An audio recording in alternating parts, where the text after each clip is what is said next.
Gereja hanya bilang ya berdoa, ya kan? Nah, itu ada yang keliru gitu ya. Tapi saya pikir bahwa semua gereja sebetulnya pemimpin-pemimpin gereja udah seperti gitu, karena gereja itu didasarkan kasih ya. Kalau orang tidak ada makan, kalau kamu cuma suruh berdoa, ya benar, tapi kan ada yang salah di sana. Maksudnya kalau dia nggak ada makan, ya kasihlah beras atau apa gitu, bantu makan. Terus kamu nggak salah, kamu memang sudah tepat ambil keputusan itu. Nah, kita kan butuh yang seperti gitu ya. Betul. Jadi kita harus berani cerita, bukan karena kita lemah iman gitu ya, takut dianggap lemah iman, nggak mau cerita. Ya akhirnya nanti kita akan tambah masalah, tambah beban berat. Ujung-ujungnya apa? Stres, depresi, dan ya kalau nggak kuat bisa gila gitu ya.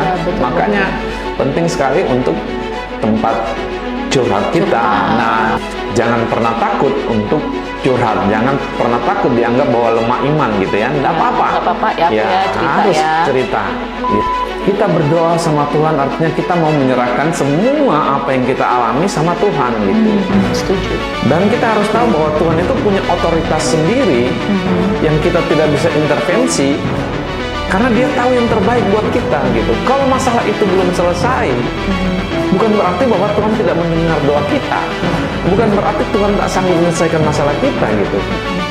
Artinya kita harus menyerahkan hidup kita sama Tuhan. Kalau belum selesai, percayalah, tetap hidup di dalam kebenaran, lakukan apa yang firman katakan. Saya percaya lambat atau cepat, Tuhan pasti menolong.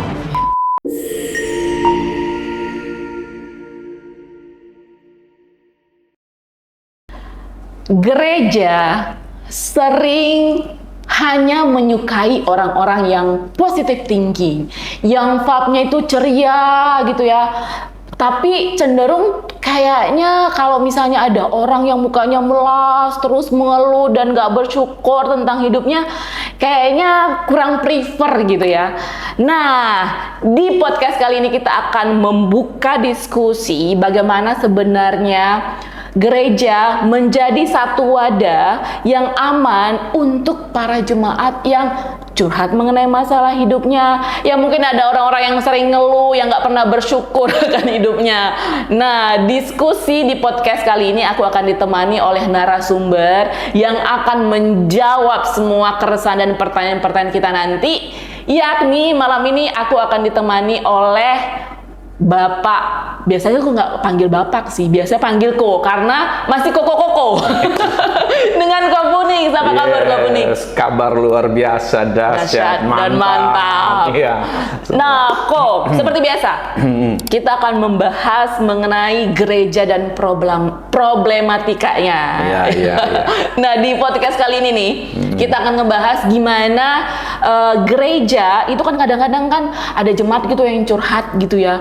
Tapi nanti ujung-ujungnya ya udahlah, bersyukur aja lah, say puji Tuhan aja lah. Kok kamu kayaknya kesannya banyak masalah terus ya gitu ya. Nah, tapi bagaimana nih sikap gereja seharusnya nih kok dengan orang-orang yang supaya kalau misalnya dia curhat gitu ke gereja ada kayak ruang aman buat mereka untuk bercerita kok. Nah, pertanyaan pertama kok biasanya nih seperti balik tadi di awal saya sebutin.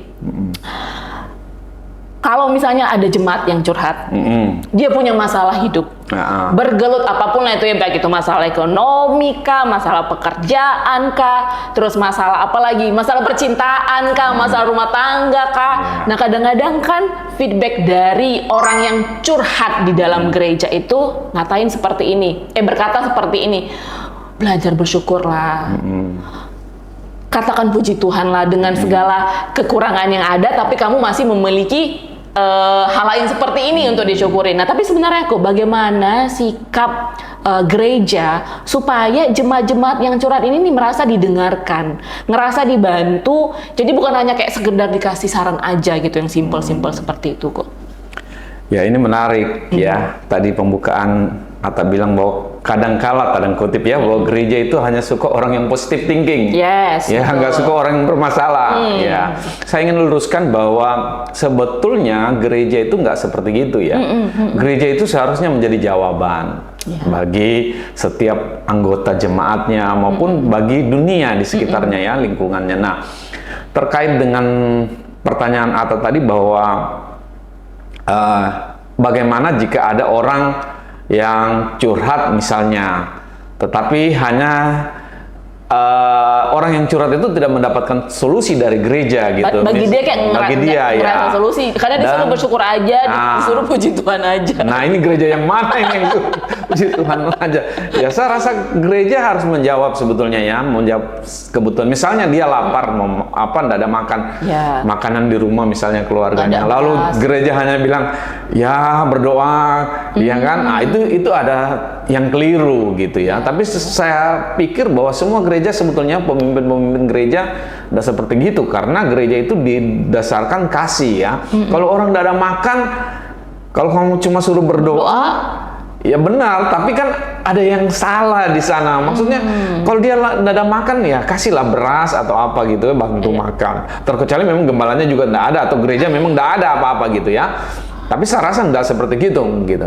Tetapi kalau untuk masalah-masalah yang lain, kan masalah setiap anggota jemaat itu kan berbeda-beda gitu ya. Kalau cuma masalah makan misalnya kayak gitu, ya harus dibantu, misalnya kasih makanan atau kasih bantu uang dulu untuk dia beli susu. Anaknya misalnya tidak ada susu, tidak ada uang sama sekali gitu ya.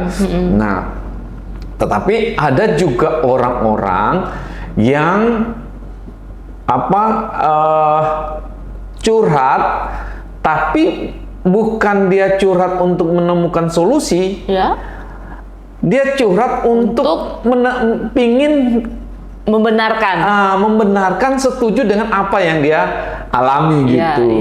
Contoh misalnya dia punya pacar beda agama misalnya, curhat ke gereja, gembala misalnya.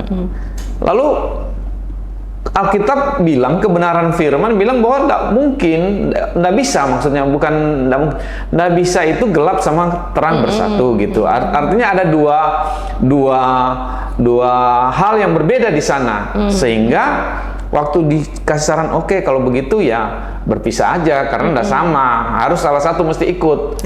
Ya, dia tidak mau dengerin. Ya, tidak mau dengar. Atau ada orang juga yang misalnya punya masalah keluarga, dikasih saran sama gembalanya, oh kamu harus begini, karena bicara keluarga. Tapi dia tidak mau dengar. Misalnya seorang suami dengan istri, waktu dia mendengar nasihat, waktu dia mendengarkan jawaban dari gembalanya tentang curhatannya, seolah-olah tanda kutip ya, gembala ini membela istrinya, atau membela suaminya, sehingga dia merasa kok begitu gitu. Tapi seharusnya kalau dia mau mendengarkan dengan baik dan melakukan itu, menolong. Saya punya pengalaman pribadi dulu awal-awal saya menikah. Ini pengalaman pribadi nih ya, Iya, ini pengalaman pribadi kami gitu ya. Awal-awal menikah saya masalah dengan istri, ribut, ketemu dengan Bapak Rohani, waktu diceritakan, dia bilang ke Phoenix harus begini. Saya merasa, aduh, ini kok bela istri saya lebih banyak daripada bela saya. Iya kan?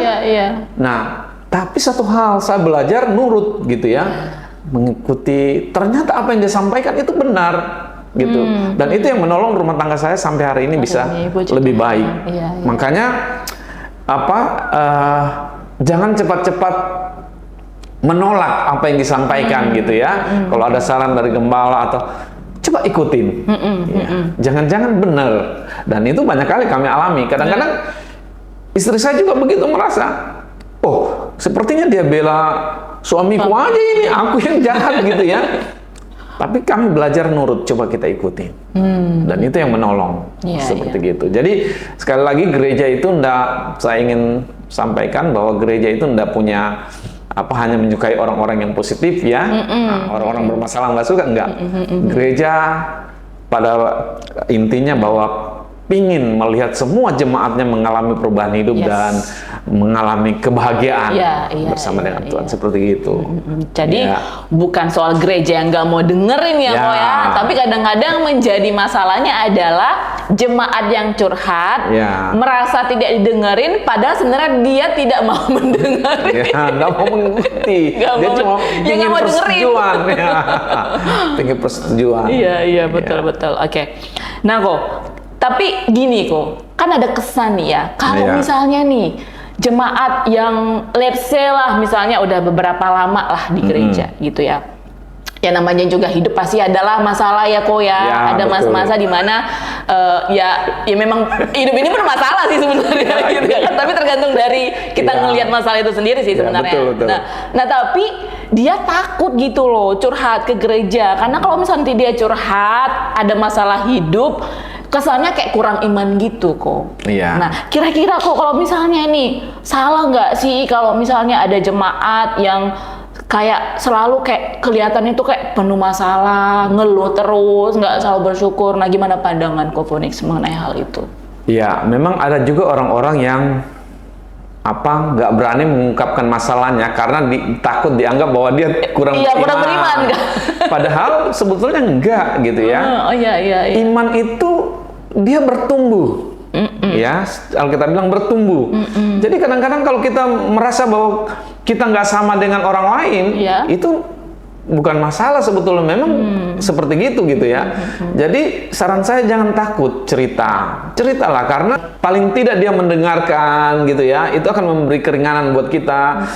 Apalagi kalau dia memberikan solusi, ya kan? Iya. Nah kadang-kadang masalah kita itu kita bingung apakah benar keputusan yang kita ambil atau enggak gitu ya. Nah kita butuh cerita, butuh orang yang misalnya oh iya kamu nggak salah. Sebetulnya ya kan itu kan memberi kelegaan buat kita sendiri secara pribadi. Kamu nggak salah, kamu memang sudah tepat ambil keputusan itu. Nah kita kan butuh yang seperti gitu ya. Betul. Jadi kita harus berani cerita, bukan karena kita lemah iman gitu ya, Bukan, ya. takut dianggap lemah iman dan mau cerita. Ya akhirnya nanti kita akan tambah masalah, tambah beban berat. Ujung-ujungnya apa? Stres, depresi dan ya kalau nggak kuat bisa gila gitu ya. Betul, Makanya penting sekali untuk tempat curhat kita. Nah, masalahnya memang kita harus cari tempat curhat yang tepat gitu ya. Jangan sembarangan cerita dan curhat juga ya kok ya. Karena kita teman dekat, tapi kita punya nilai-nilai yang berbeda. Ya, kita teman dekat, tapi teman dekat kita ini kadang-kadang nggak bisa tahan mulutnya gitu ya. Kita cerita A di sini, di sana B. Jadi apa istilahnya? Jadi echo, bergelombang jadi. Iya, jadi carilah teman yang tepat gitu ya. Paling tidak teman. Tapi kalau di gereja gembala itu bisa dipercaya, untuk kita curhat. Harusnya tanda kutip ya, saya nggak bisa katakan ini semua harusnya. Karena memang mereka harusnya menyediakan hati gitu ya, untuk mau mendengarkan, menyediakan telinga untuk mau mendengarkan setiap apa yang menjadi pergumulan dari jemaat seperti itu. Jadi sekali lagi jangan pernah takut untuk curhat, jangan pernah takut dianggap bahwa lemah iman gitu ya. Nggak apa-apa. Nggak apa-apa ya, cerita harus ya. cerita gitu. Karena kalau enggak tambah berat hidupmu. Iya, betul. Gitu. Makanya juga kita kok buat podcast curhat bersama New Life supaya sahabat curhat. Kalau misalnya merasa nggak punya teman curhat, nggak punya teman untuk berbagi, seperti yang Kofonix sebutkan di awal, jangan sampai salah curhat ke orang yang salah. Karena itu akan mempengaruhi keputusan yang akan kita ambil. Apalagi kalau misalnya kalau lagi di masa-masa ada masalah kan kita kan orang yang jadi orang yang kayak gimana ya, kok bingung ya, galau gitu. Mungkin saya tambahkan lagi orang yang salah, misalnya seorang gadis seperti saya kok berarti masih gadis. Curhatnya kepada seorang suami orang. Oh my God. Ini bahaya ini. Tanda kutip bahaya. Kenapa? Karena kadang-kadang curhatnya itu bisa membawa perasaan. Akhirnya jatuh cinta. Akhirnya, nah ini ada yang keliru, ada yang salah gitu. Akhirnya terjadi hal-hal yang membawa lebih parah gitu. Tidak diinginkan. Diinginkan bagi orang yang tidak diinginkan oleh kebenaran. Betul. Jadi kalau curhat itu, kalau yang cewek sebaiknya cewek juga. Misalnya ibu gembala gitu ya. Kakak rohani. Bapak rohani, bapak rohani gitu, yang perempuan, laki-laki gitu. Jangan banyak orang itu curhatnya kalau cowoknya contohnya sudah punya pacar, dia curhat ke sana, akhirnya jatuh cinta, merusak hubungan orang. Betul. Ya, akhirnya tambah parah, banyak masalah lagi ya Atau kan? sebenarnya nggak ada apa-apa sih, Iya. tapi mungkin orang lain jadi berprasangka ya kok ya. Bisa jadi. Karena curhat-curhat ini bisa mempengaruhi emosi kan? Betul, setuju kok. Nah, emosi ini yang bahaya, merasa chemistry lah dengan cowoknya, akhirnya walaupun tengah malam karena pingin sudah rasa, nah itu akhirnya mengganggu rumah tangga orang lain. Setuju sih. Mengganggu rumah tangga orang lain, akhirnya lama-lama bahaya. Bisa jadi kalau cewek bisa apa namanya pelakor ya.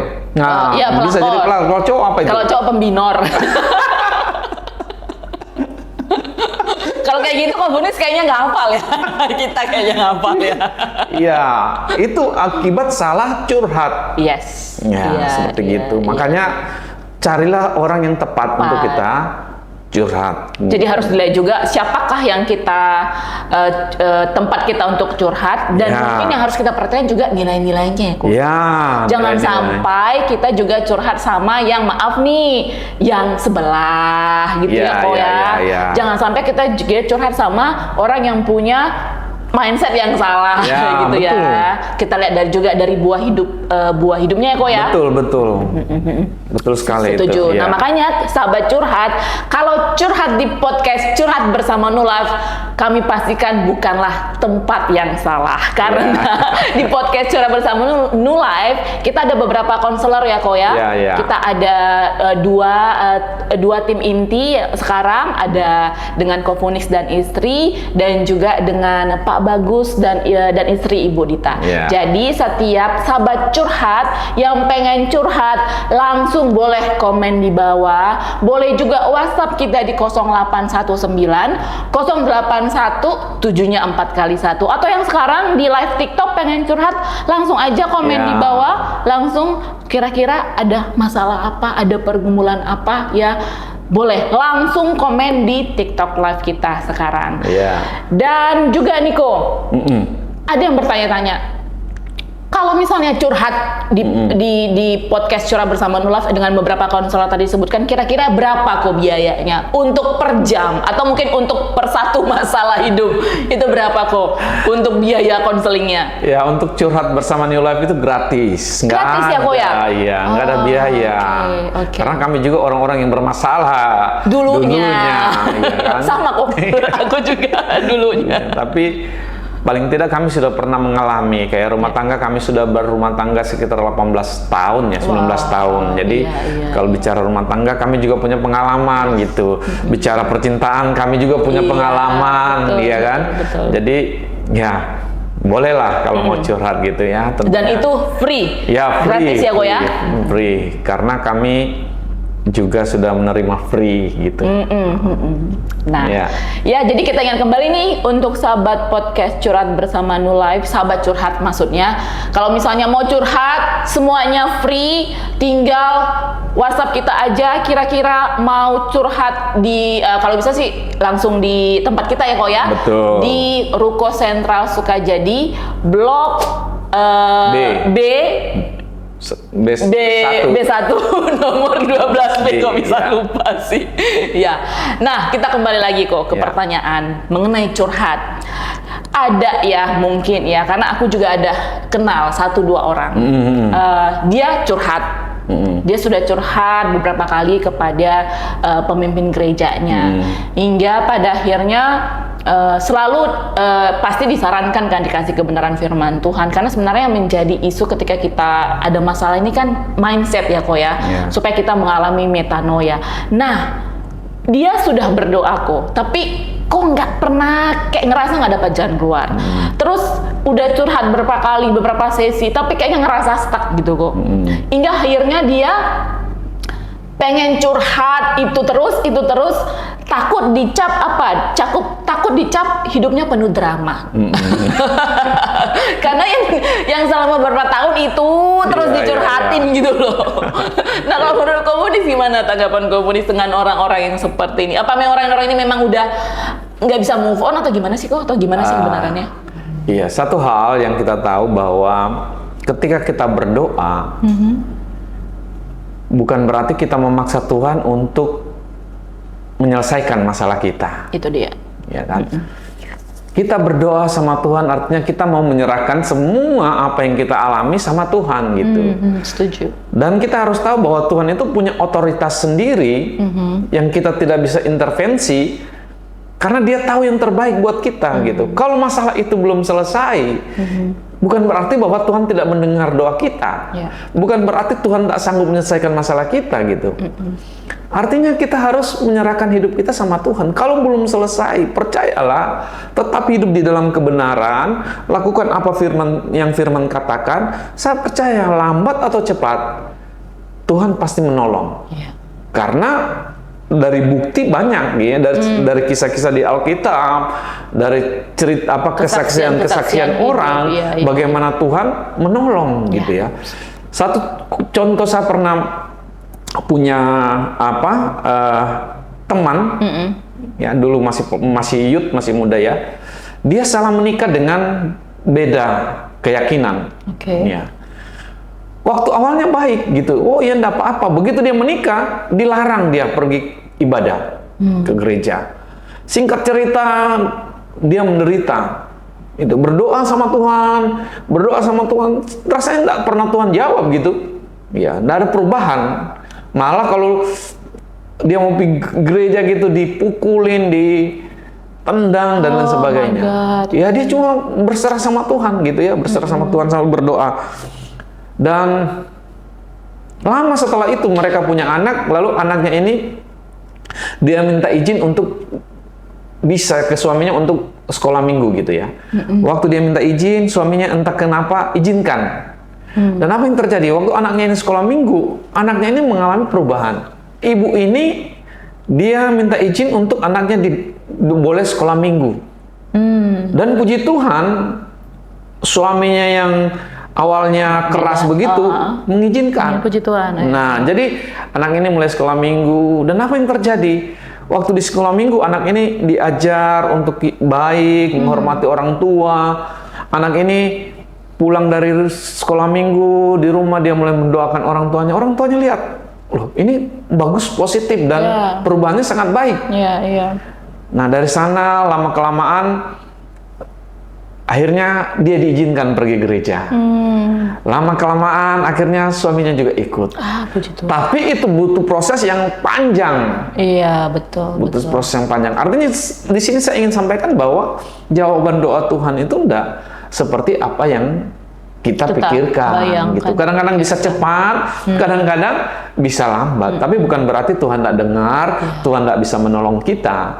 Ya, tetap percaya. Jadi yang kasus tadi itu bilang, wah rasanya pengen curhat terus. Ya, kalau kamu curhat terus itu saja kan orang juga bosan. Coba kamu setiap hari saya datang Atta, cerita masalah itu, Atta kasih solusi. Ya berdoa sama Tuhan, ikuti firman Tuhan, ya kan?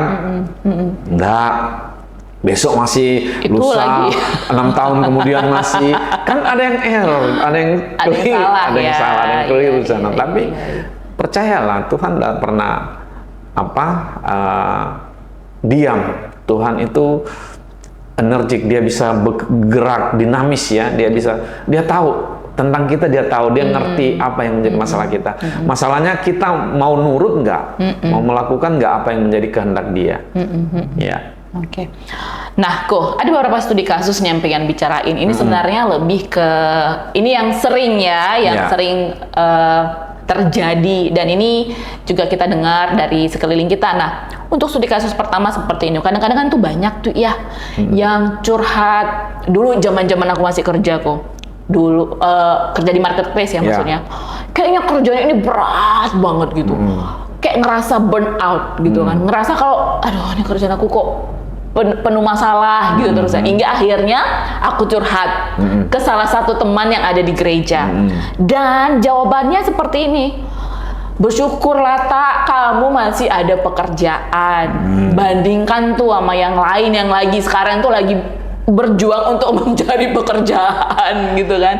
Disuruh bersyukur aja, puji Tuhan lagi ada kerjaan gitu. Nah, aku tuh ngerasa kayak aku nggak didengerin kok. Tapi sebenarnya kok gimana sih gereja ngebantu mendengarkan orang-orang yang seperti itu kok, yang ngerasa kalau di kerjaan tuh lagi ada masalah, ngerasa burnout gitu, selalu kayak ada aja gitu masalah yang ada di kerjaan. Gimana kok?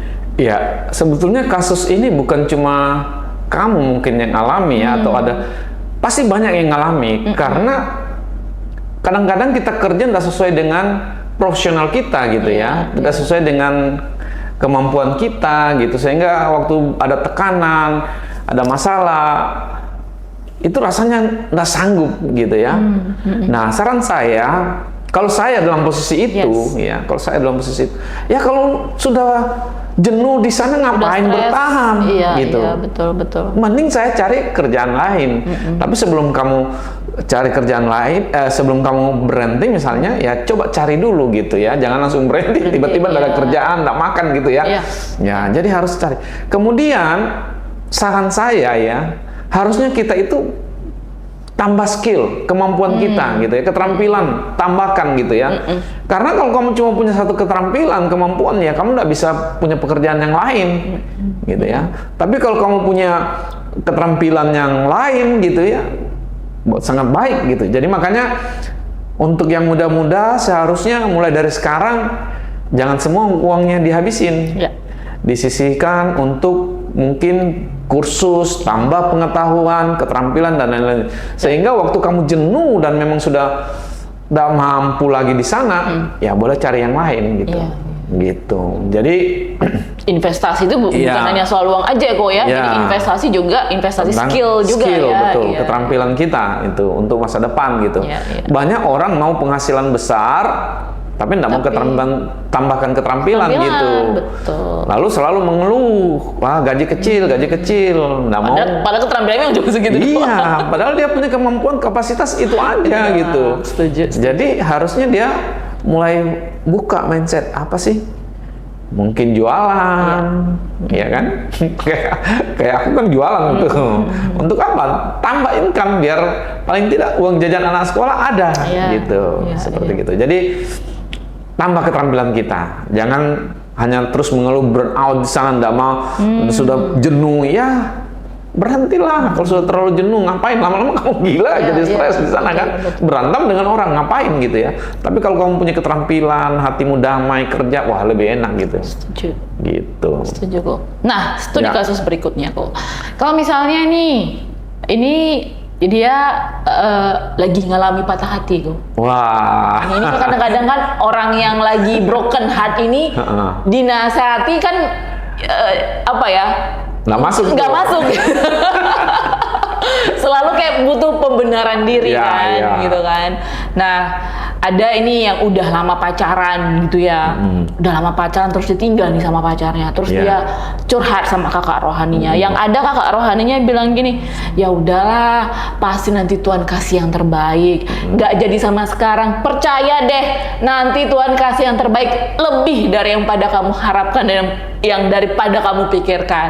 Nah, orang-orang seperti kadang-kadang kan mikirnya gini, ini kakak rohani gua curhat bukannya ngasih gimana gitu. Ya aku sebenarnya harus gimana? Apakah aku harus melepon dia minta balikan? Apakah harus mendekati lagi orang tuanya biar disetujui? Nah kayak gini kan kadang-kadang kan membuat membuat ngerasa orang yang curhat lagi patah itu nggak didengerin.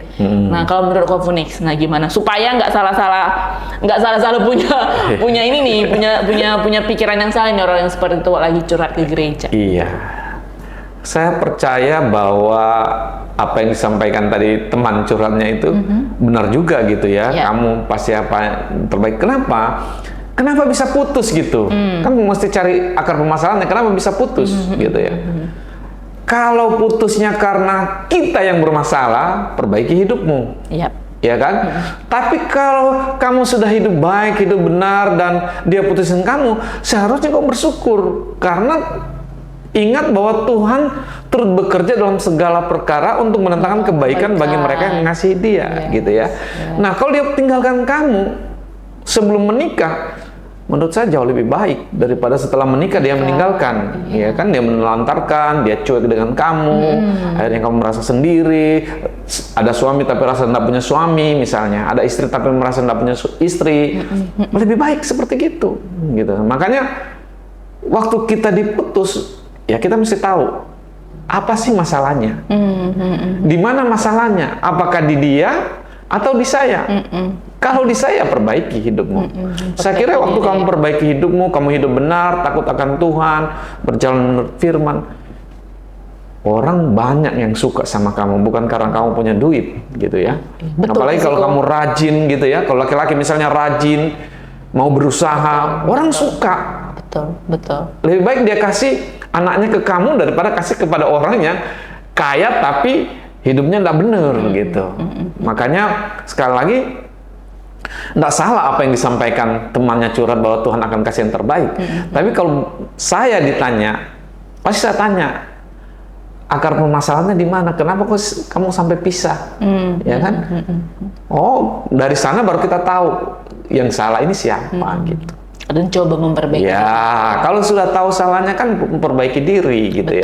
Waktu kita yang penting kita, bukan ke orang. Kalau orang nggak salah, nggak bisa kita perbaiki dia, ya kan? Tapi kalau kita, ya kita perbaiki. Kalau dia salah, kita sudah baik, rugi dia meninggalkan kita, ya kan? Betul. Nah, tapi kalau jangan maksa. Tetap harus bagaimana supaya nanti susah, gitu ya, susah. Karena akan lebih banyak masalah kalau sudah menikah. Sudah menikah, betul. Ya, udah pengalaman menikah ya. dari kemudian sudah 18 tahun ya, 19 mengalami tahun ya, kurang lebih ya.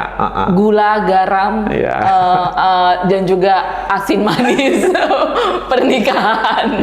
Tapi setuju sih kok, karena hal-hal yang kebenaran yang aku pelajarin ya di New Life itu adalah bagaimana kita mendapatkan yang terbaik, pasangan yang terbaik ketika kita nggak membuat diri kita menjadi versi terbaik kita dulu, gitu ya, Ko ya. Betul. Nah, kok sebelum kita closing nanti ada satu quote dari Ko Phoenix. Tapi kita coba ada baca satu kemarin ada WhatsApp dari sahabat curhat ya, Ko ya. Nggak usah sebutkan namanya kali ya. Ya, boleh, kita nggak sebutkan namanya. Dan beliau minta mohon dukungan doa, kok. Doakan, dia menyebutkan seperti ini, doakan Bapak Uda. Nah, Bapak Uda siapa itu? Nggak usah disebutkan, Bapak Uda aja ya. Oke, Bapak Uda, biar Tuhan bertindak karena dia melakukan kejahatan kepada keluarga saya. Terima kasih, Kak. Nah, yang WhatsApp ini adalah seorang perempuan. Jadi dia minta didoakan supaya Bapak Udanya yang lagi jahatin keluarganya, katanya kok biar didoakan. Ini luar biasa ya, kok ya. Ada orang yang jahatin keluarganya, dia minta didoakan orangnya. Tapi doakan untuk jadi benar. Yes, betul. Jangan doakan untuk supaya dia Tuhan dukung. Tergantung dari doa komunik nanti berarti. Oke, itu satu kok. Kita ingatkan kembali juga ya, kok, untuk sahabat curhat bersama New Life yang sudah nonton podcast curhat bersama ini dari awal sampai akhir, boleh lagi nonton lagi nih kita di minggu depan di hari Kamis. Dan untuk sahabat curhat yang lagi nonton TikTok Live ya, kita tunggu komennya, kita tunggu yang pengen curhat boleh langsung aja komen di TikTok Live streaming kita sekarang, atau langsung WhatsApp kita di 0819 081 7-nya 4x1. Nah, sebelum closing kok, satu quote untuk sahabat curhat yang ngerasa kayaknya nggak didengerin sama di gereja, padahal sebenarnya bukan itu ya kebenarannya koknya. Nah, ini nih coba diluruskan dengan apa kita doa dulu ya, atau boleh, nanti boleh. Ya kita doa dulu buat kita doa dulu ya sahabat kita ini yang mengalami hal yang kurang baik ya, karena ada paman sendiri rupanya. Bapak Uda ya, paman lah itu ya, atau apa itu? Bapak Uda beda-beda sih kok, beda-beda, ada paman, mungkin Bapak Uda ya lebih tepatnya ya. Bapak Udanya melakukan hal yang kurang baik bagi keluarganya ya. Sama juga mendoakan sahabat curhat yang mengalami permasalahan gitu loh kok. Oke, kita berdoa yuk. Bapa, dalam nama Yesus, Engkau mengenal setiap kami, setiap pribadi Engkau tahu segala pergumulan kami.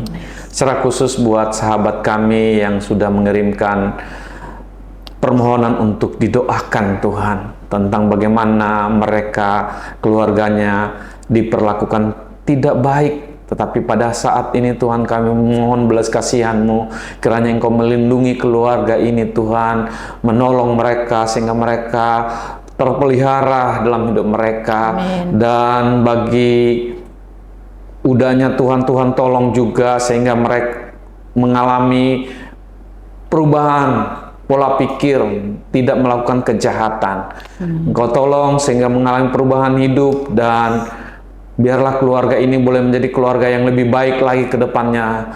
Mereka saling mengasihi satu dengan yang lain, dan nama Tuhan dipermuliakan. Terima kasih Bapa, kami serahkan sahabat kami ini ke dalam tangan-Mu Tuhan. Engkau mengenal pribadinya, biarlah penghiburan Roh Kudus senantiasa menguatkan mereka, sebab kami tahu bahwa orang-orang yang diperlakukan tidak adil itu Tuhan membelanya. Amin. Terima kasih Tuhan Yesus, terima kasih. Kami serahkan sahabat kami ke dalam tangan-Mu, bahkan sahabat curhat bersama New Life dimanapun mereka berada yang saat ini mengalami masalah, mengalami pergumulan. Kami tahu Engkau adalah jalan keluar, Engkau adalah jawaban bagi setiap kami. Kiranya Engkau menolong mereka, memberikan mereka penghiburan, kekuatan, sehingga nama Tuhan dipermuliakan. Yang membutuhkan pekerjaan, Tuhan tolong dalam nama Yesus. Yang membutuhkan kesembuhan, di dalam nama Yesus juga Tuhan sembuhkan, pulihkan kesehatan mereka. Bahkan Tuhan, yang mengalami problem dalam rumah tangga, Tuhan tolong sehingga mereka mengalami jalan keluar di dalam nama Yesus.